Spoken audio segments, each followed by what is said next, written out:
Oh, so fabulous. Hi guys, welcome back to the channel once again. It's your girl Dumebi.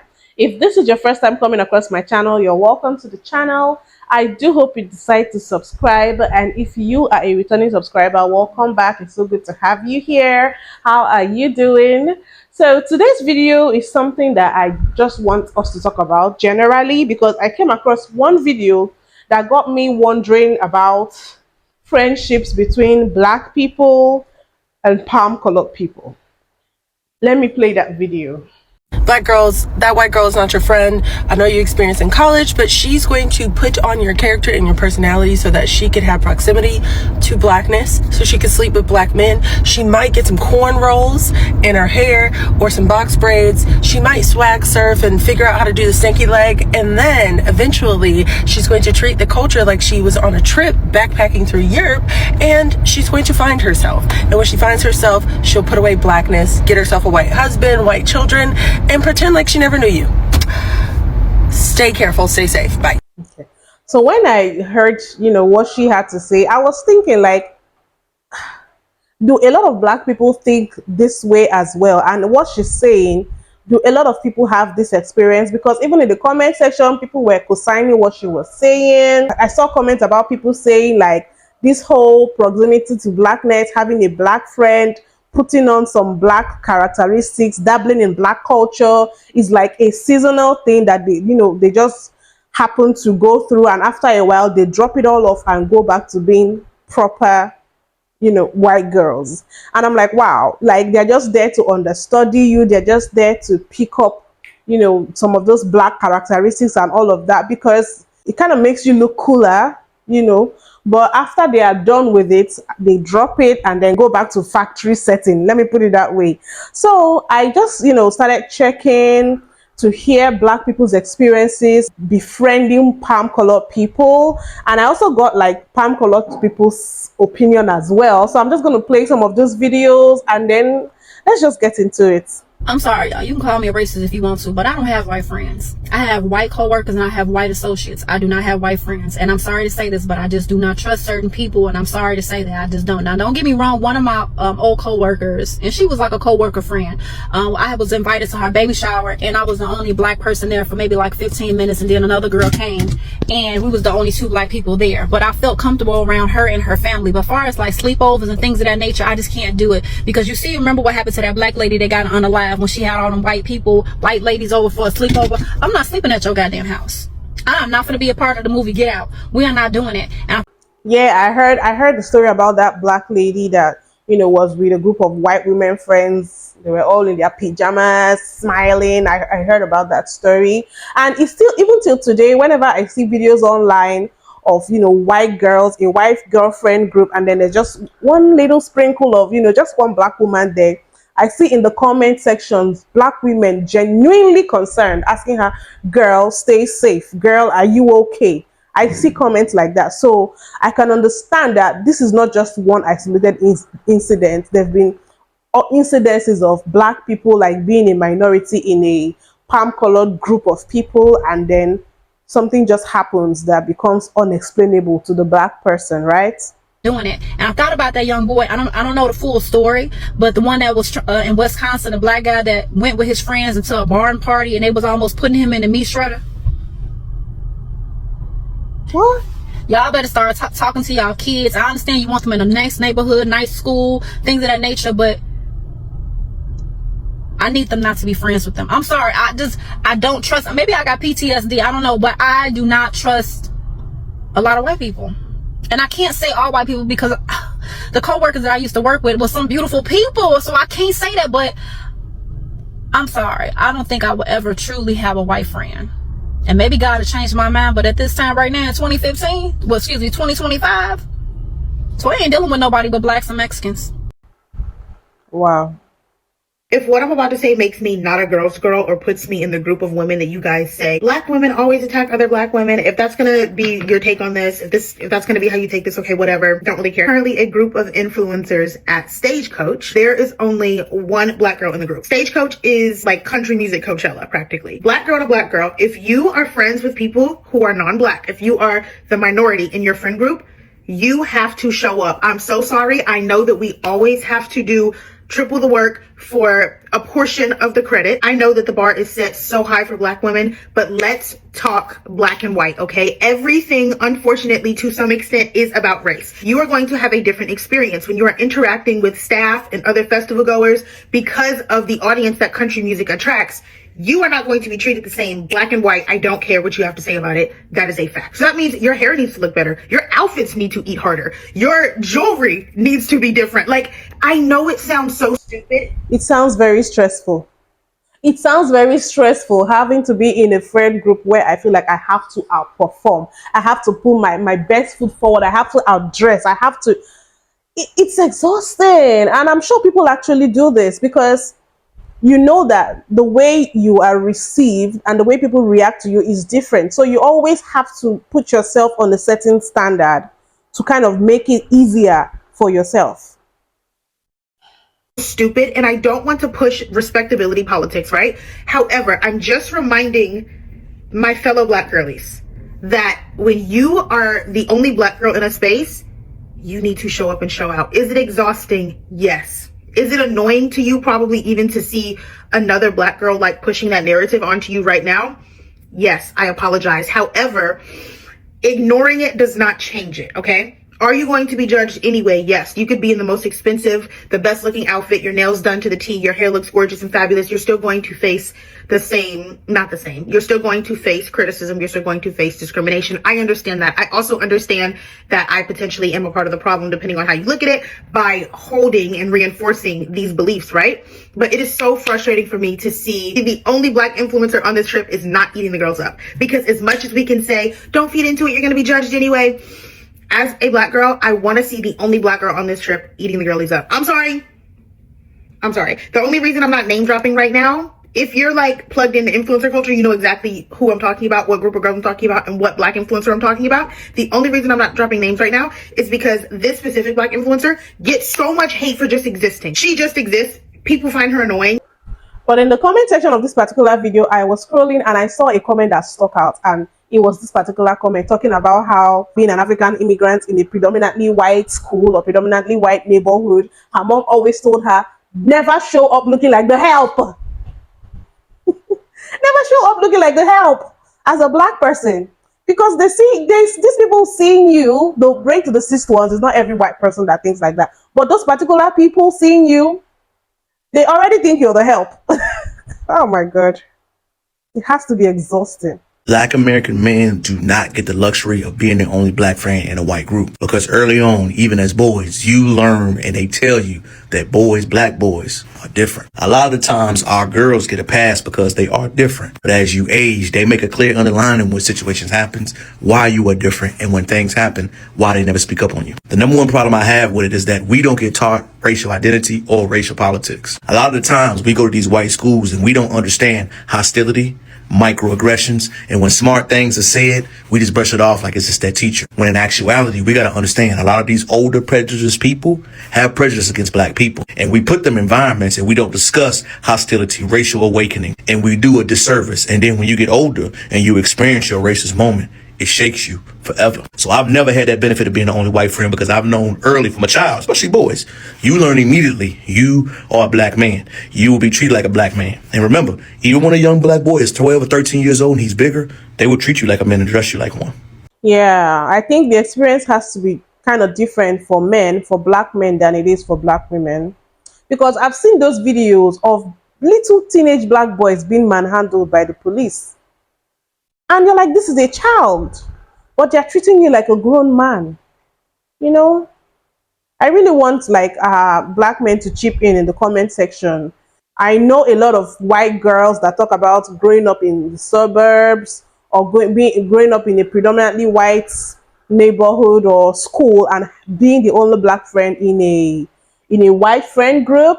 But I don't think I saw as much of black men being the only black friend in a white friend group. I want you guys to let me know, is that common with black men, or it's more of our black women that do that? Befriending or dating white people when you're black or mixed with black is honestly really fucking scary, because like you never know if they're truly like racist or have like racial like deep-rooted tendencies, like until it comes out. Y'all could just be chilling, everything's going great for like 8 months, 2 years, and then one random Tuesday they hit you with, oh my god, look at that black girl's hair. And now I'm just over here like, or they say some shit like, damn, you know, maybe they could stop being so violent. And they never have anything wrong with the statement until like they see the look of horror on your face, like, and then they start with the, oh, I didn't mean you, oh my gosh, no, I'm so sorry, I just like you know, like there's some of them that do that, and like, you know, I just really think they shouldn't do that because like that's messed up, and like we don't do that. The whole time they're just digging themselves like deeper in the hole.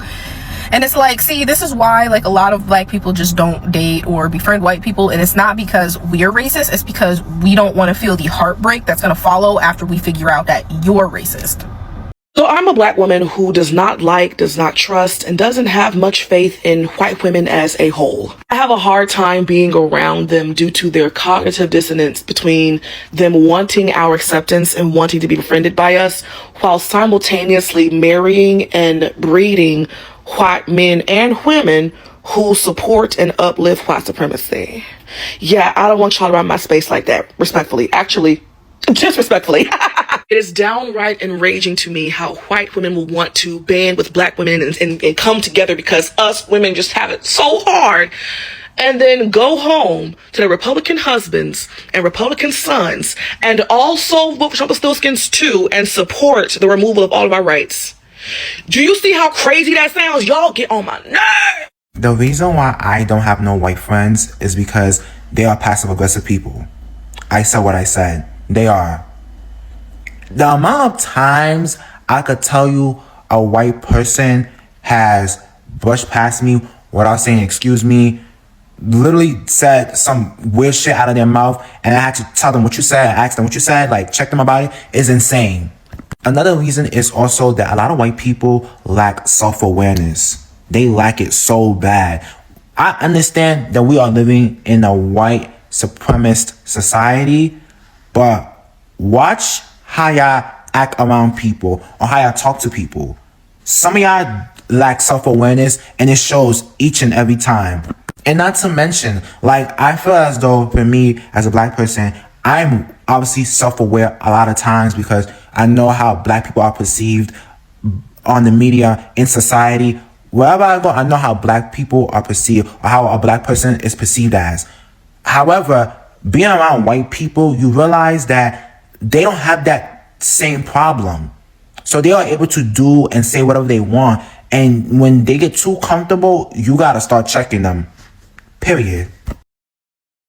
One of the biggest realizations I've had as a black girl who grew up in predominantly white spaces is the fact that A, lot of your white friends are actually racist, and B, a lot of your white friends are complicit with racism, benefit from it, or are too comfortable with racism to ever say anything. I started to come to this realization during the BLM protests, and this theory has been even furthered with the ICE raids that are currently happening right now. And this complicitness comes in forms of A, having that racist boyfriend that says the N-word and is like so awful and will absolutely do nothing about it, or B, never standing up for anything, never saying anything. I'm not asking you to be like a civil rights leader, this, that, and the third, but a lot of white people are very, very comfortable with what the benefits are through racism. So they will never, ever say anything. They will continue to have people in their circle that are very, very racist people. I will never forget growing up when I went to the mall with this girl and she told me something. She was like, I'm so happy you're not like the others. And then I asked her, what do you mean by the others? And she was like, you know, other black people, like always sagging their pants and just like the way they act and just this, that, and the third. I was appalled. And this is something I thought was like a really good friend of mine. This is so normal. A lot of white people have such biased beliefs, such stereotypes like ingrained in them. They don't even think twice about it. I find this phenomenon so interesting because it really shows that at the end of the day, a lot of humans are just out for themselves and are just going to be thinking about themselves. They're not going to speak up for you in a room full of people that look like them. So I'm going to play just a few videos of what the white people think, what they had to say about friendships between black people and white people.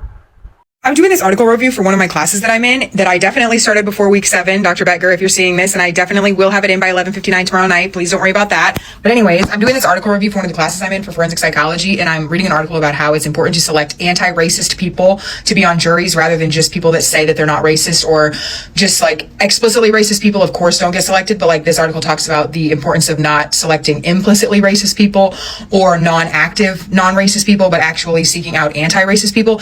Anyways, that's another video. The statistic in this article that really came out and just shocked me says 75% of white people have no friends of color at all.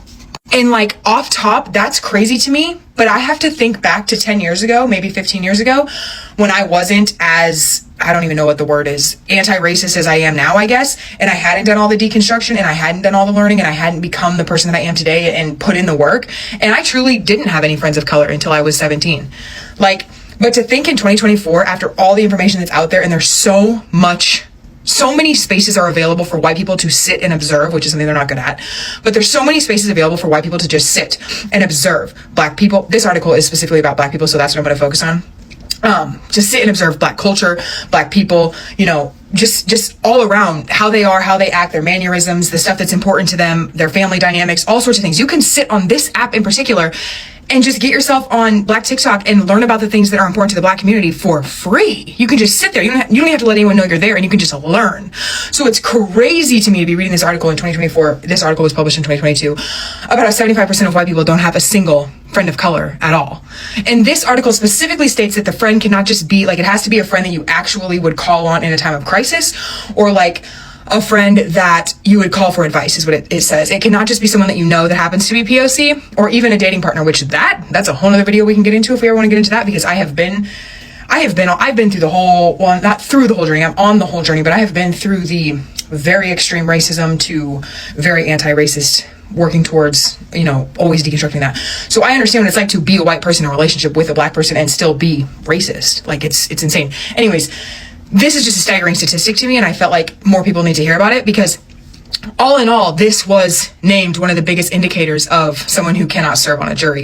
No, racists do not have a black friend. Someone who grew up in conservative areas in California around a lot of white racists, I can tell you with confidence that there are 3 main reasons that people will say this. Number 1, they're just straight up lying. They haven't talked to a black person for more than 10 minutes since elementary school. Number 2, social credit. White people will actually have an acquaintance who is a black friend or a person of color, but the issue with this is that they are tokenizing this friend. 75% of white Americans do not have a close friend of color. So in white social circles, having a friend who comes from a different culture may be seen as a status symbol, or like you're bringing in something exotic. And reason number 3 is the most intricate of all. Many white people who consider themselves friends of people of color are not capable of this friendship, because to be somebody's friend, you have to consider them as equal to yourself, which racists inherently do not subscribe to this ideology. They think of themselves as superior to other races. And that's why I'm making my content, because white people might not even realize that they have these biases. So to other white people out there, do better. If you want friends, see them for the core of who they are rather than their skin color.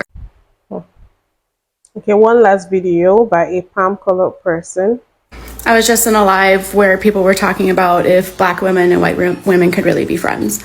And I got on there and I started to talk about empathy. The people who were in there were very resistant to thinking that white people don't have empathy and that they need to be taught it. To exert racism for such a long time, you can't be an empathetic person, because to be empathetic means that you wouldn't be able to uphold those systems. So do I think white people need help developing empathy?